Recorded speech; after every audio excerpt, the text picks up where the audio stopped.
Buenas tardes a todos. En esta especie como de fin de fiesta donde nos hemos juntado todos, en mi caso, la presentación, la ponencia, versaba sobre el tema de las dotaciones estratégicas, ¿no? Entonces, realmente las dotaciones estratégicas, lo que quería contar, que lo contaré de la manera más resumida posible, sobre todo es la experiencia de los últimos años, de los últimos 30, 35 años en la España actual, ¿no? La España contemporánea. Una España donde, lógicamente, todos sabemos que ha cambiado en estos últimos años gracias a que se ha convertido en una sociedad diferente, una sociedad democrática, una sociedad abierta, donde gracias a la integración en Europa, en la Comunidad Europea, hace ya 30 años, vino una cantidad de fondos que consiguieron, lógicamente, que el país continuase en la senda de crecimiento de una manera prácticamente casi exponencial, ¿no? Todas estas oportunidades lo que llevaron es al hecho de que el tener más recursos, lógicamente, daba la posibilidad también a las administraciones de que en España se supliesen, se suplementasen toda una serie de infraestructuras, de dotaciones estratégicas, al final de servicios públicos de los que carecía el país, ¿no? En esos años, sobre todo en los primeros años, se construyeron seguramente cientos de centros de salud, se construyeron y se ampliaron hospitales, se han construido estaciones, líneas de alta velocidad, algo en lo que nuestro país se ha convertido en pionero, en líder en estos momentos a nivel mundial. Se ampliaron todos los aeropuertos, se han construido museos, centros culturales, absolutamente de todo, ¿no? Gracias también a toda la vertebración administrativa del Estado central, dividido después en las comunidades autónomas y en los municipios, ha dado lugar a que se haya distribuido en todo el territorio toda esta serie de dotaciones estratégicas, ¿no? Pero yo aquí lo que quería hablar sobre todo es, dado mi condición en este caso, además de profesor, sobre todo de arquitecto, ¿no? Casi más de persona de acción, sobre todo porque aquí, igual que el grupo de arquitectos que me ha precedido, que venimos representando de alguna manera al Colegio de Arquitectos de Madrid, ¿no?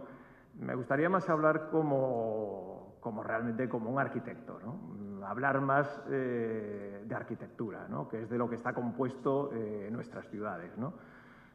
Lo bueno que tiene, como arquitecto, a mí siempre me gusta decir que nos han educado de alguna manera en ser unos seres lo más optimistas posibles, ¿no? Yo creo que estos días hemos tenido la suerte de escuchar muchas cosas, ¿no? Quizás la presentación, antes lo comenté esta mañana con la gente con la que hablaba, gracias a llegar al final, tiene una ventaja, que es que se han ido diciendo muchas cosas que tú ya no tienes que repetir, sobre todo porque se han dicho por gente de una manera tan brillante que dices que para qué te vas a poner a repetir conceptos, a contar gráficos de alguien que lo ha contado tan bien, ¿no? Entonces, se han hablado de multitud de cosas, se han hablado de innovación, de sustentabilidad, de reciclaje, ¿no? A mí me interesan esos conceptos, sobre todo como arquitecto, porque cada vez que te enfrentas a un proyecto de arquitectura, yo creo que casi todos, prácticamente el grupo de arquitectos que hemos venido de Madrid aquí, nos enfrentamos casi de la misma manera, ¿no? Pensándolo, a lo mejor me parece un poco pretencioso hablar de innovación, pero sí de intentar de poner siempre en crisis el proyecto que tienes que hacer, ¿no? Para que de alguna manera intentes hacer el mejor proyecto posible y dar, gracias a la arquitectura, las mayores posibilidades que los proyectos te permiten, ¿no? Lógicamente, la sustentabilidad parece que es un concepto que lo acabamos de inventar hace 4 días, ¿no? La arquitectura siempre ha sido sustentable. Yo creo que siempre ha partido de los recursos que tiene más cercanos. Otra cosa es que a partir de un momento determinado quizás ha derivado en determinadas locuras, pero que siempre ha manejado estos conceptos, al igual que el reciclaje, ¿no? Y solo hace falta darse una vuelta, no solamente por cualquier ciudad histórica europea, sino incluso por muchos otros sitios del mundo, ¿no? Donde las ciudades están construidas unas encima de otras, donde la arquitectura, todas las edificaciones, sobre todo los edificios públicos, están unos encima de otros construidos y aprovechando la huella de lo que había ahí, ¿no? Porque también hay que hablar de reciclar y también hay que hablar, a la hora de ser sustentable, de uno de los mayores valores que tenemos, que es el suelo, ¿no? De que la arquitectura tiene que volver a aprovechar ese suelo y no esquilmarlo y utilizar nuevos suelos, ¿no? Pero hablando de verdad de arquitectura, que yo creo que es lo que ayer, por ejemplo, me gustó mucho todas las intervenciones que me han precedido, ¿no?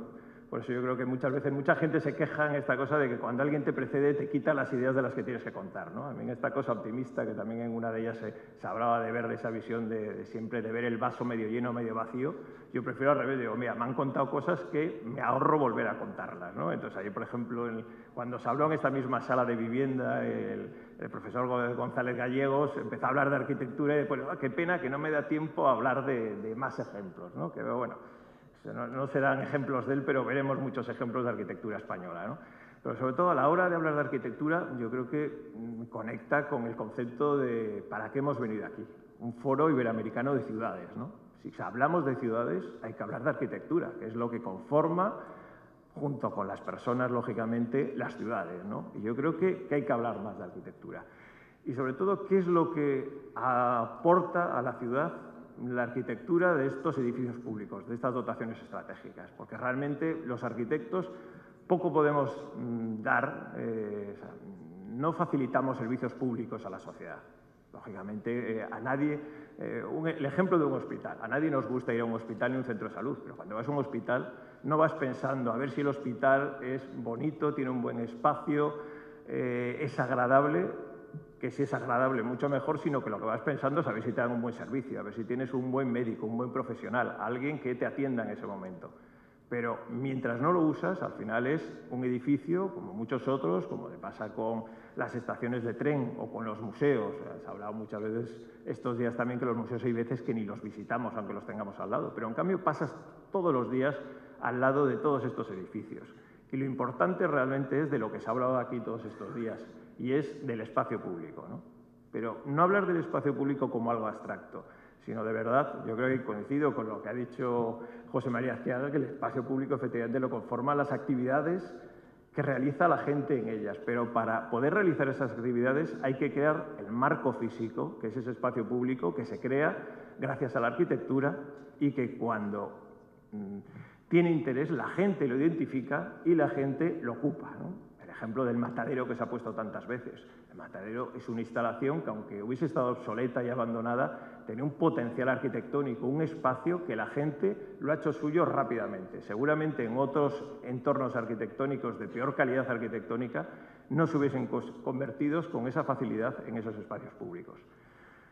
Y ya por último, para cerrar esta pequeña introducción, ¿no? Se habla mucho de modelos, ¿no? Pero yo creo que en el caso ya, cuando estamos hablando de arquitectura y cuando estamos hablando de casos concretos, y sobre todo casos concretos donde, como he dicho antes, en general los arquitectos, para intentar dar la mejor arquitectura posible, nos gusta poner en crisis los modelos, ¿no? Poner en crisis lo que se te da, el programa, el planteamiento inicial, ¿no? Entonces, más que hablar de modelos, me interesa hablar de casos de los que voy a contar ahora unos cuantos de arquitectura en la que hemos podido colaborar, que podían ser estos o podían ser muchos otros de los que se han hablado, de los que han hecho muchos de los compañeros que están aquí presentes, ¿no? Ahora, el otro tema es el que también ayer se apuntó muy por encima, el de los concursos públicos, ¿no? Los concursos públicos yo creo que es seguramente uno de los valores que más ha identificado a todos los arquitectos de nuestra generación en España, ¿no? Y me dirán ustedes, ¿qué es eso del concurso público? Pues es que gracias al sistema legal en España, para poder licitar, poder realizar una obra pública, una obra realizada con fondos públicos, necesariamente se tiene que hacer a través de un sistema de contratación que es abierto y transparente. Y dentro de esos sistemas hay uno que es el más todavía abierto de todos, que es el del concurso público de ideas. Donde imagínense ustedes que si una administración quiere hacer un edificio, lo que hace es convoca ese concurso y se presentan de manera totalmente anónima con sus propuestas los arquitectos que quieran, presentando las propuestas y la administración lo elige. Con lo cual eso es fabuloso para una administración, ¿no? Yo ahí, con esta cosa optimista, yo creo que todos los que estamos aquí nos hemos bregado en cientos de concursos públicos en estos años, ¿no? Y a mí siempre me gusta ser optimista en esto de los concursos. Y muchas veces, cuando hablo de ellos, incluso en algún acto académico, he presumido de que he tenido, como todos los que estamos aquí, mucho éxito en los concursos. Y gracias a ello hemos podido construir y proponer muchas obras de arquitectura, ¿no? Y claro, cuando cuentan las cifras, dicen, bueno, yo he tenido mucho éxito porque he llegado a ganar cerca del 10% de los concursos. Y te miran como diciendo, ¡ah, qué exagerado, qué bien te va, qué maravilla!, ¿no? Pero claro, eso lo traslada. lo miramos desde otras profesiones, imagínese que muchos, lógicamente, la mayoría de ustedes no serán arquitectos. Y entonces, imagínese un abogado que le diga a alguien, no, usted ha ganado un 10% de los casos a los que se presenta un juzgado. Con lo cual, quiere decir que si le damos la vuelta de la visión no optimista, sino pesimista, ha perdido un 90% de los casos. O sea, los arquitectos tenemos esa visión de alguna manera optimista que, o imagínese un político que pierde el 90% de las elecciones. Nunca presumiría de ello, ¿no? Pues los arquitectos todavía nos encanta presumir de que ganamos como mucho un 10% de los concursos. También esto hay que verlo con ese arma de doble filo de que hay que utilizarlo de la mejor manera posible y no muy perversa, ¿no? Pero bueno, ya volviendo al tema de casos ya más concretos y de la ciudad, ¿no?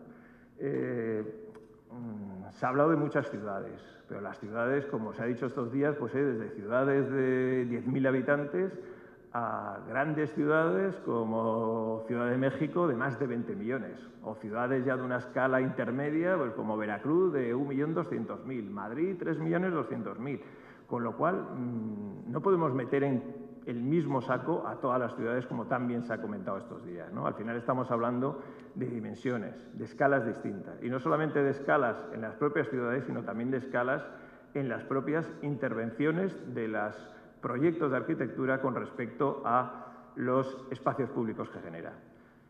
Entonces, ya me gustaría, ahora lo que quiero ya es muy rápidamente mostrar una serie de imágenes, casi algunas muy aceleradas, de una serie de casos en los que hemos ido participando en estos años y donde solamente lo quiero contar desde el punto de vista de qué es lo que aportan a la ciudad, al espacio público, lo que he dicho antes. No contar tanto el edificio, sino contar qué es lo que puede ir aportando cada uno de esos edificios, qué es lo que tiene también de exitoso. Voy a intentar contar el lado positivo, lógicamente, porque además todos tienen uno o muchos lados negativos, pero yo creo que el lado negativo al final no lo tenemos que guardar nosotros mismos y aprender de nuestros propios errores, de nuestros propios fracasos.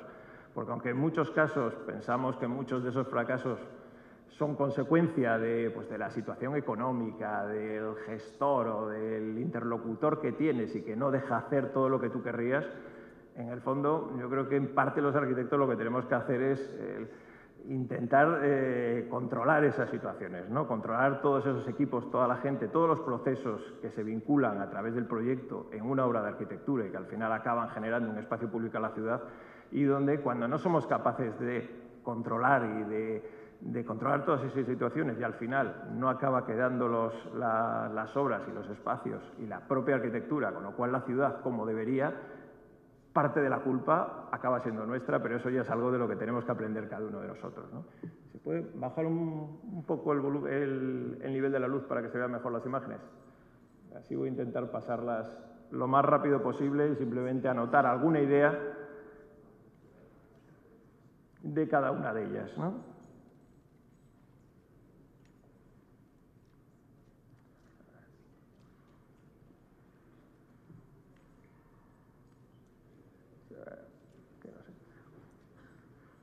Un par de imágenes de un proyecto que es un centro de salud, ¿no? Un centro de salud que es uno de esos edificios de los que tantos han hecho en España y donde estaba tan regulado cuál era el programa que te decían absolutamente cómo tenía que ser cada uno de los espacios, cada una de las consultas. Todo estaba totalmente estandarizado, ¿no? Y donde prácticamente lo único que se podía aportar como arquitecto era cómo entrabas, cómo eran los espacios comunes, los espacios públicos. En este caso es un pequeño centro de salud. Voy a empezar casi como de la escala pequeña a la escala, terminar con la escala más grande, ¿no? En una pequeña población de poco más de 5.000 habitantes, donde el entorno era un entorno de nueva creación y el entorno era un entorno donde no se sabía muy bien cómo iba a ser, ¿no? Y donde aquí quizás el aporte, el regalo del proyecto a esta pequeña localidad era generar un pequeño espacio previo, ¿no? Un pequeño espacio previo de un patio, algo yo creo que tan consustancial a nuestra cultura arquitectónica, donde podía ser ese espacio de entrada o podía ser incluso el punto al aire libre, donde la gente podía incluso esperar en los momentos o cuando se venía con gente, tener un sitio de espera, ¿no? Un segundo proyecto es un proyecto en una isla que seguramente todos ustedes conocerán, porque yo creo que una de las islas de nuestro país más conocidas a nivel internacional, que es la isla de Ibiza, ¿no? Una isla donde prácticamente el turismo a nivel mundial va a la isla de Ibiza siempre, y donde curiosamente, frente a, yo creo que prácticamente en España, no hay ayuntamiento, no hay pequeña localidad que no haya construido un palacio de congresos, ¿no? Pues curiosamente un sitio como Ibiza, hasta el año 2001, no ha tenido absolutamente ningún sitio donde poder celebrar un evento, un congreso como este que estamos celebrando aquí, ¿no? Un sitio donde el clima es tan maravilloso que no hay manera de celebrar nada. Tanto que es una isla que prácticamente durante 7 meses al año están los hoteles cerrados porque no hay más infraestructuras para que la gente pueda utilizar y pueda, sobre todo, disfrutar del clima tan benigno que tiene la isla, ¿no? Entonces, una de las cosas que pedía la convocatoria del concurso, el ayuntamiento que lo convocó, era precisamente, su intención era esa, es decir, vamos a crear un centro de congresos para desestacionalizar el turismo y que la gente no vaya a Ibiza solamente de mayo a octubre, sino que pueda ir también durante todo el resto del año y así aprovechar todas las infraestructuras hoteleras y, sobre todo, poder generar un valor económico mayor a la isla, ¿no? El proyecto se sitúa aquí, en este punto, en un ensanche como un poco vulgar de la población de Santa Eulalia del Río, la segunda población en población de la isla, pero la más extensa de todas, ¿no? Junto al puerto deportivo y, sobre todo, junto a esta zona de pinar maravilloso pegado al mar, ¿no? El proyecto, lo que planteaba esto, curiosamente este era un ayuntamiento donde los gestores eran una gente esta cultura muy de previsora, y tenían el dinero suficiente, que lo habían ahorrado en los últimos años, para poder construir el edificio sin necesitar financiación pública, sin necesitar ningún tipo de financiación. Ellos lo hacían absolutamente todo. Entonces, lo que sí que querían era hacerlo en 2 fases. Una primera fase, donde hacían una parte, y la segunda ya la irían desarrollando después. A pasar imágenes de cómo va siendo el proyecto. El proyecto es un proyecto donde una sala grande, otras pequeñas, un edificio que se va enganchando con el paisaje y, sobre todo, donde esta era la idea que yo quería contar, que al final un centro de congresos es un sitio donde lo que tiene que haber son espacios intermedios, ¿no? Lo importante de estas reuniones son no solamente lo que se dice en las salas, sino también lo que se hace entre acto y acto, ¿no?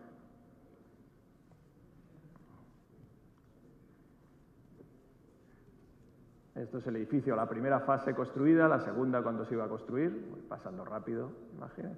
La primera fase ya construida, y lo importante era todos esos espacios que se iban creando, sobre todo ya de relación, estos son referencias ya de la propia isla, con los espacios intermedios que tenían las iglesias de la isla de Ibiza, y todos estos lugares intermedios donde podían servir absolutamente para todo, ¿no? Los pavimentos de la propia isla que se van metiendo allí,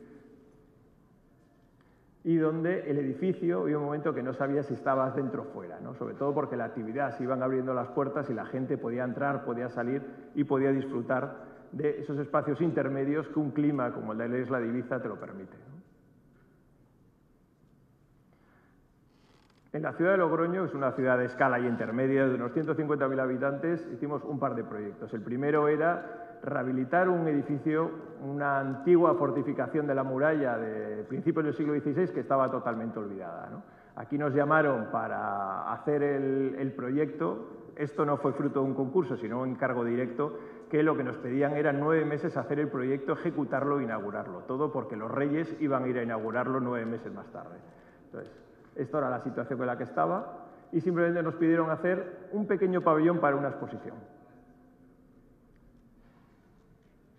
El pabellón se hace, se construye, se inserta dentro, pero aprovechamos esa situación de esto, que era lo único que nos pedían, para realmente ir colocando una serie de piezas que se acabase incorporando a la ciudad, ¿no? Crear casi unos elementos de recorrido a través de la muralla, donde la gente ya fuese conociendo esa muralla que era desconocida en la ciudad, y que después, incluso el proyecto, conseguimos que colonizase el exterior, ¿no? Que colonizase la ciudad, y al final acabamos transportando lo único que nos habían pedido, que era un pequeño interior, al resto de la ciudad, incluso atrapando todos los elementos de la ciudad dentro del propio proyecto, ¿no? El edificio se inauguró aquí, tal como José Francisco García el otro día decía, pues había que hacer partícipes a todas las autoridades, ¿no? Las autoridades son las que se hacen la foto y los arquitectos ni aparecemos en la foto, como debe de ser, ¿no?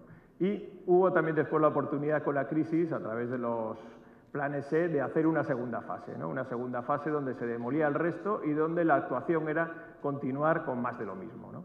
con crear más espacio público en la ciudad, con convertir ese trozo de calle donde nadie iba, donde nadie, todavía son los espacios interiores, donde nadie lo utilizaba, era una zona totalmente degradada de la ciudad y que gracias a la limpieza de la muralla se acabó convirtiendo en un espacio donde ya la gente paseaba, lo acabaron incorporando e incluso ya lo utilizaban para sentarse y para utilizarlo como un espacio público más, ¿no?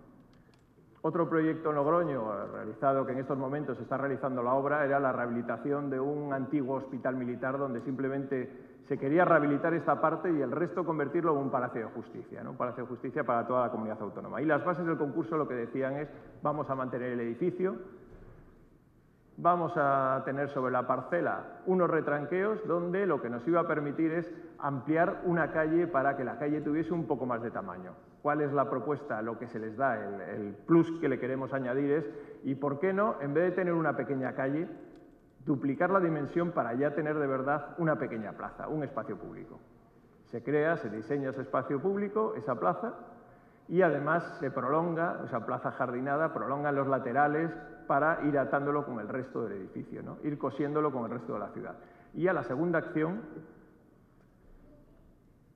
ahí está, con una serie de parterres, configurando la plaza, con los sitios de reunión donde se podían poner actividades, pues era la fachada donde se iban a estar todas las salidas, los salones de bodas, los sitios como más de una relación directa con la administración de la justicia. Esa era la imagen del concurso de la plaza, que ahora mismo está en construcción. Y, por otra parte, era el carácter que tenía que tener la ciudad, ¿no? Las administraciones de la justicia parece siempre que son edificios como muy simbólicos, ¿no? Donde ya el propio edificio ya tenía una puerta, con lo cual nos parecía que ¿para qué crear una nueva puerta si ya existía, ¿no? ¿Qué es lo que nos pedían en el concurso? Lo que nos pedían es que este edificio lo rehabilitásemos para colocar aquí los despachos del presidente del Tribunal Superior de Justicia, lo de siempre. Querían colocarse en el espacio más importante y lo que nos parecía es que había que darle la vuelta a ese programa, pensar que el edificio importante, el de patrimonio, el que se conserva, el que es la memoria de la ciudad, tenía que pertenecer no al representante en ese momento de la institución, sino al ciudadano que normalmente cuando entra a un palacio de justicia parece que le van a detener, ¿no? Que es un sitio como que te apabulla cuando entras. Entonces decir, bueno, ¿por qué no este pequeño edificio, que tampoco es que tuviese un valor constructivo muy importante, ¿por qué no lo vaciamos, tiramos los forjados y lo convertimos en un gran vestíbulo? En el vestíbulo que te dé la bienvenida, como daban antiguamente las bienvenidas a las estaciones de ferrocarril, casi como un gran hall donde la gente pudiese entrar, casi un espacio público donde pudieses estar esperando a hacer una gestión o esperar antes de ir a una vista, de manera que el que se apropia del espacio público es el ciudadano como representante de la Administración de Justicia, no el juez o el magistrado que temporalmente la administra, ¿no?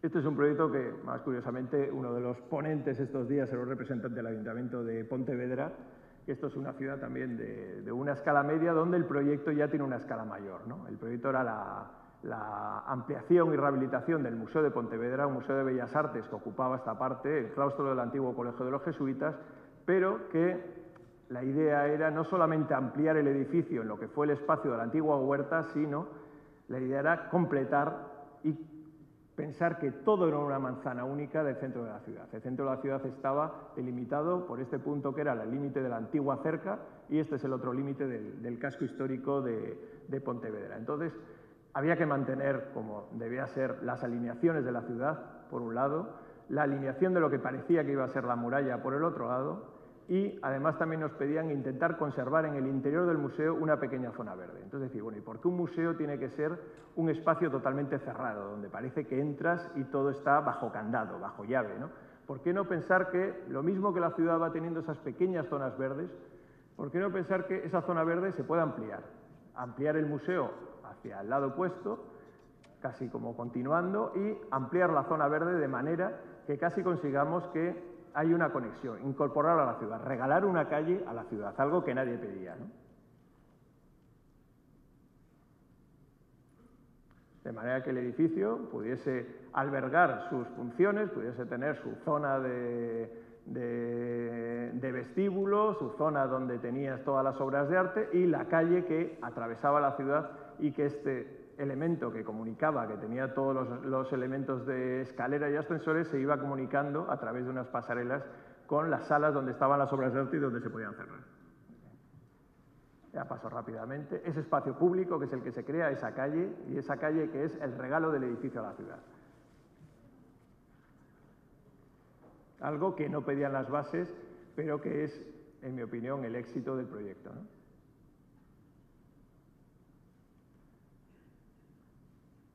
Después apareció también ya la muralla, que esta es otra historia, y que gracias a la aparición de la muralla y después de múltiples conversaciones con el Ayuntamiento de Pontevedra y reuniones con sus técnicos, al final incorporamos la muralla a la ciudad de manera que la calle que daban unas viviendas sociales de después de la guerra, acabaron tomando un valor mucho mayor del que tenían inicialmente. Estas son unas imágenes ya de la operación de la otra calle con la muralla.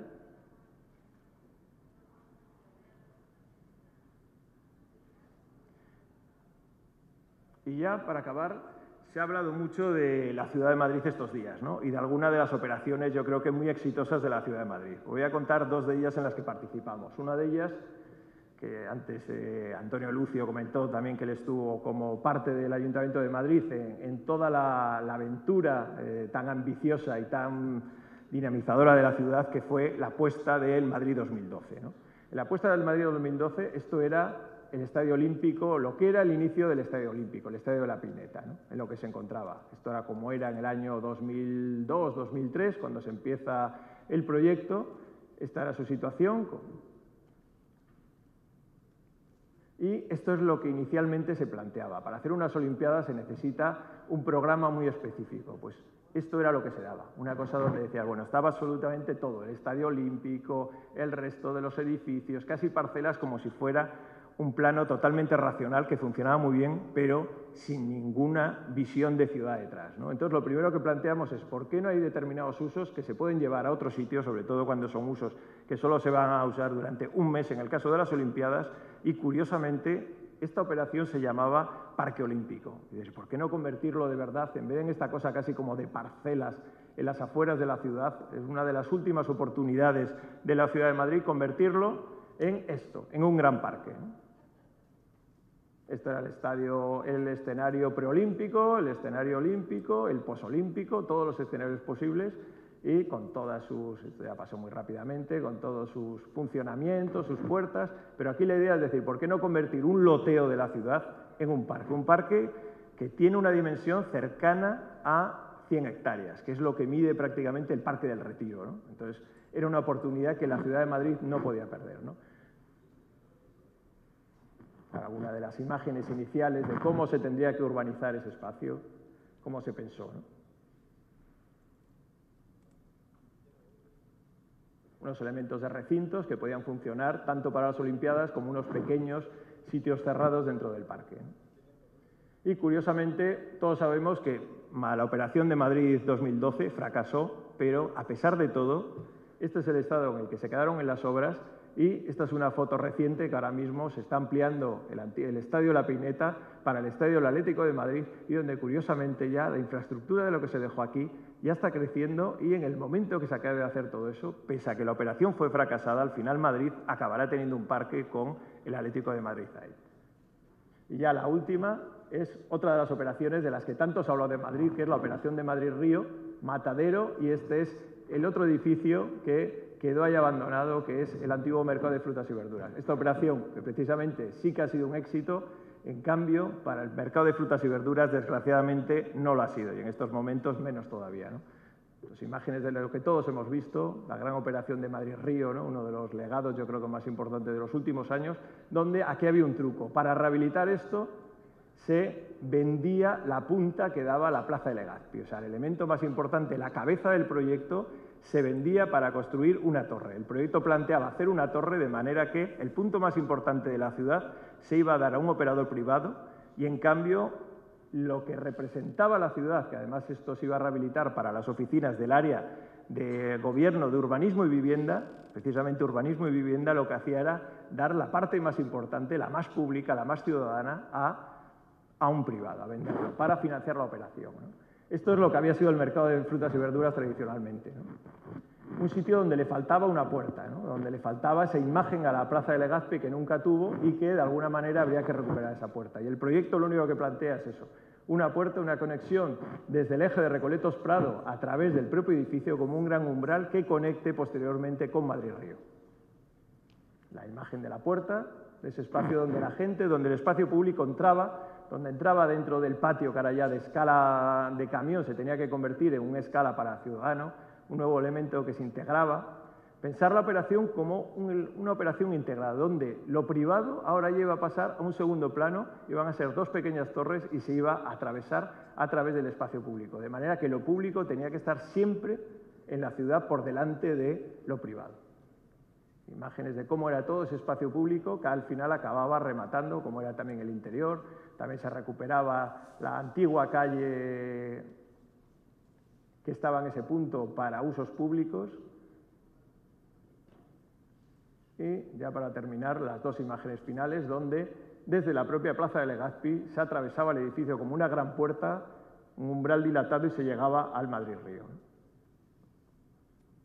Una operación que a pesar del éxito de Madrid-Río, precisamente está en estos momentos, ahora está en crisis, pero bueno, seamos optimistas y pensemos que como todo el resto de las operaciones acabarán teniendo un buen final. Y ya nada más, darles las gracias a todos ustedes y nada más, muchas gracias.